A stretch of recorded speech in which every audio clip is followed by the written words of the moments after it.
we've got 4 industry experts, highly distinguished guests to talk you through location today. If these guys don't know the answers to your questions, then I think we're going to be in trouble.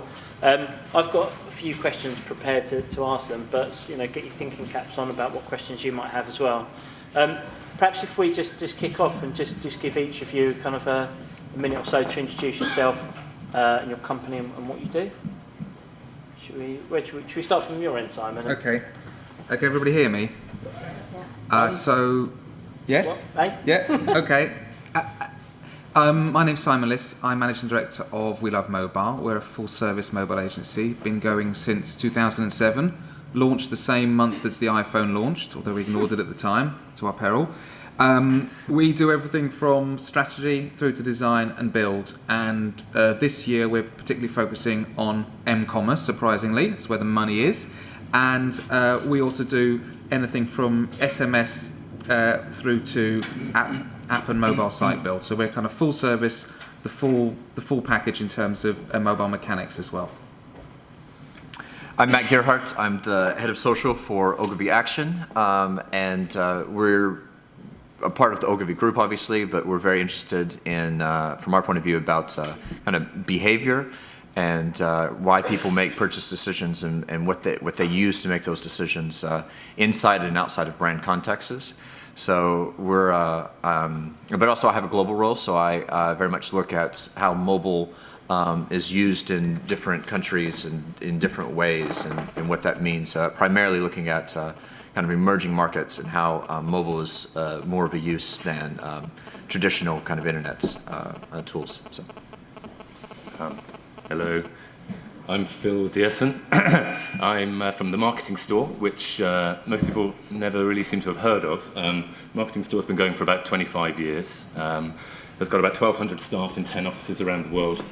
And we focus on integrated sales promotion, effectively. So we help organizations sell more stuff, very simply.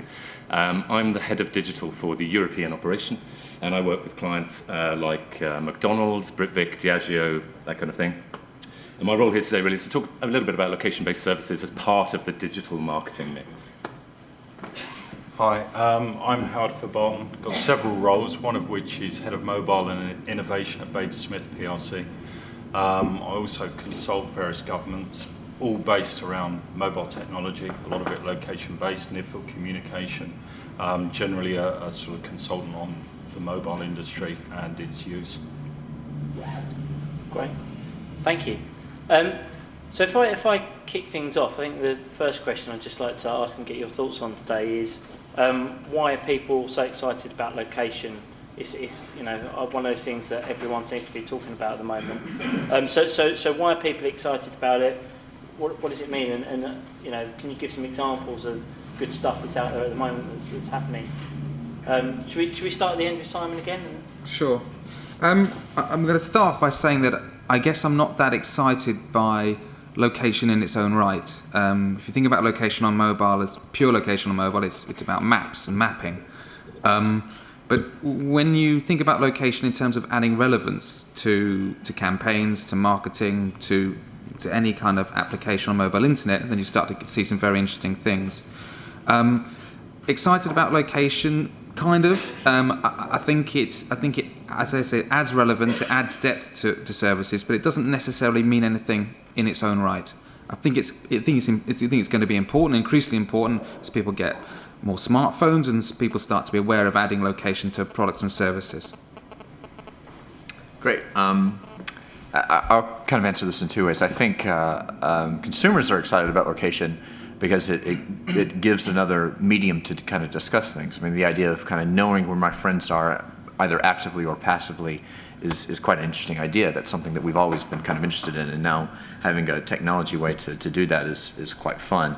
Obviously, the kind of interactions beyond just with my friends and my other family or whatever, and interacting with actual stores is something that consumers have expressed interest in, mostly on the promotional side of things, but also as a contextual thing. I think the thing that the History Channel has done with Foursquare has been really quite interesting. So checking into a place and it kind of gives you like little, couple paragraph summary of what this place is, and kind of adding that contextual layer of information around in the world around me is quite interesting.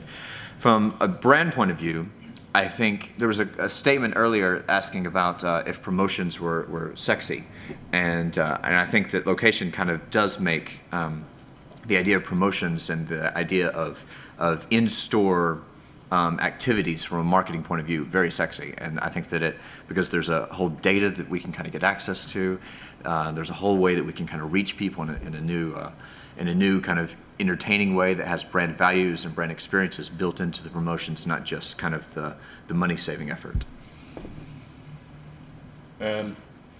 Excited about location? Not particularly really excited about location. And I guess that's really partly semantics. Everywhere's a location. So if you're sat at home in front of your desktop computer, that is a location. So I think we have to be a little bit careful when we talk about location-based services, to really talk about what is it we actually mean. And I think really to echo a bit what Matt was saying, it's the thing that I do find exciting about it is the context, I suppose. So the context that people are in when they're using mobile or location-based services. So more often than not, they'll be out and about doing something as part of their everyday life. They could be shopping, they could be hanging out with friends, they could be waiting to take the stage at a panel, for example. And I think mobile and location services really they give us a way to tap into people's digital lives where they are. This is a bit of an extension, I suppose, from the approach that we're starting to take with social technologies in general, is go where people are, be in the same mindset as people when they're going about their business. So I suppose from that point of view, that's what I'm excited about. It's giving us a way to participate in parts of people's lives that we wouldn't normally have an opportunity to do so. I'm excited about mobile. I'll say yes, I am actually very excited. For me, I think it's a massive piece of a huge marketing sales jigsaw puzzle that's been lacking. It's the crosshair on a forehead as opposed to a shotgun in the air, hoping to win whoever you get, which is your target. I think it suddenly opens up a massive ability to pinpoint a potential customer. Everyone's talking about social and everyone's very worried about it or loving it. You've got to be worried if you're not using it. And if you look at how fabulous some of the ads are coming up on Facebook, they're so well targeted and pinpointed because we're starting to know location. The fact is you've been tracked on your mobile phone for years. You can be tracked, but obviously that data hasn't been available.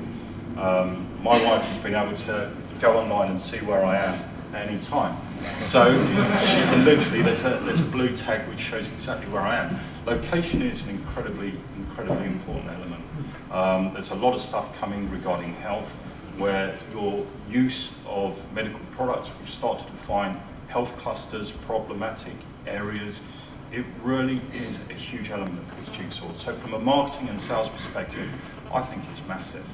And I think it's something that, as we start to get other technologies adopting and blending, because don't forget, we think of location, GPS and maps.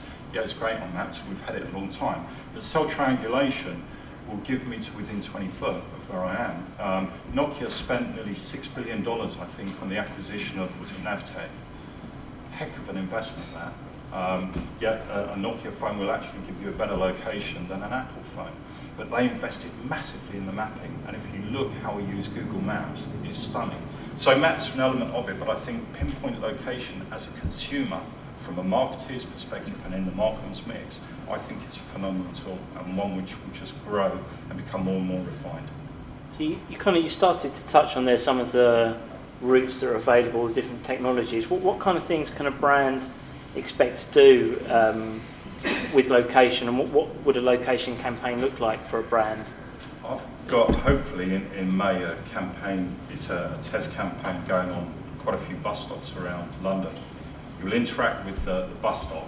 It's developed predominantly for NFC, and I know there's a speaker on NFC, but actually utilising 2D codes. And it will take that location and spit you offers based on the location you are. And everyone says about vouchers and the questions with problematic issues on redeeming vouchers. But if you know somebody's location, you can actually serve up information they're requesting that is so pertinent to drive footfall for sale. And this is the element, you know, what you've got to think is, this is the ultimate CRM tool, and it sits next to everything we're all here for. It sits next to the wallet, and we're all trying to get to people's wallets. So everyone has their phone, everyone's got it on them. And if that is defining where I am and I can get relationship information and offers based on that, they become so selected that you're not just blitzing. I mean, if you look at an ad in the newspaper, how many people is that pertinent to?